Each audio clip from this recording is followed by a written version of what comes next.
On the football insert, you will find options to enter specific items for the home and guest teams along with general in-game information. Let's review these buttons. Under home and guest, there is the ability to add points, possession of the ball along with yards, rushing, and passing, and first downs. The home and guest score +1, +2, +3, and +6 keys are used to add to the team score, and the score -1 key is used to reduce the team score. These keys will also blank the ball on, down, and to-go values when pressed. Press the appropriate score key to increase or decrease the score for the home or guest team. The LCD shows which key was pressed and the new value for the team score of the corresponding team. The possession keys turn the home and guest possession indicators on and off. Changing the possession will vary depending on the auto-calculate settings. If the auto-calculate is disabled, press the home or guest possession key to turn on the possession indicator for that team. To turn off the possession indicator, press the same possession key a second time or press the opposite possession key. If the auto-calculate is enabled, press the home or guest possession key to turn on the possession indicator for that team.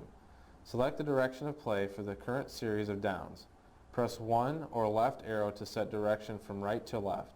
Press 3 or right arrow to select direction from left to right.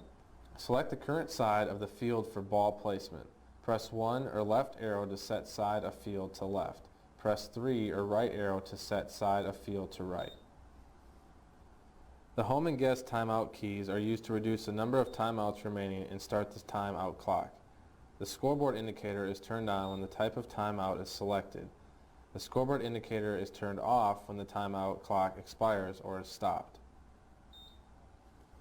Press timeout to display the number of full timeouts remaining. To accept the full timeout and start the timeout clock, press yes. The full timeouts will decrease by 1. To decline the selection of full timeout, press no. Full timeouts will not decrease. To exit the timeout clock, press timeout again. This will turn the timeout off. Timeouts, home no timeouts is the message that will appear when there are no full or partial timeouts left. Press rushing yards to manually enter the number of rushing yards gained or lost on a play. Enter the number of rushing yards gained or lost on a play and press enter. Press clear twice to clear changes and return to the game. Select whether to add or subtract from total rushing yards. Press 1 for a gain. Press 3 for a loss. A prompt showing total rushing yards displays briefly. Press yards passing to manually enter the number of passing yards gained or lost on a play. Enter the number of passing yards gained or lost on a play and press enter. Press clear twice to clear changes and return to the game.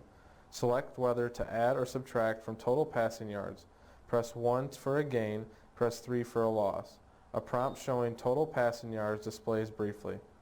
Press first downs +1 to manually add to the number of first downs. A prompt showing total first downs displays briefly. The standard in-game details for timeouts, set play clock, recall last down, yards to go, increasing the quarter and down, penalty flags, ball on, and first down can be found in the middle of the insert between home and guest options. The timeout on and off key stops and starts the timeout clock. The length of the full timeout can also be changed when the timeout clock is stopped. Only the timeouts configured in the Edit Settings function are displayed on the LCD and available for selection. The up and down arrow keys can also be used to select the full timeout. Press Timeout On/Off to display the configured time for full timeout length. To accept the full timeout length, press yes. To decline the selection of the full timeout length, press no.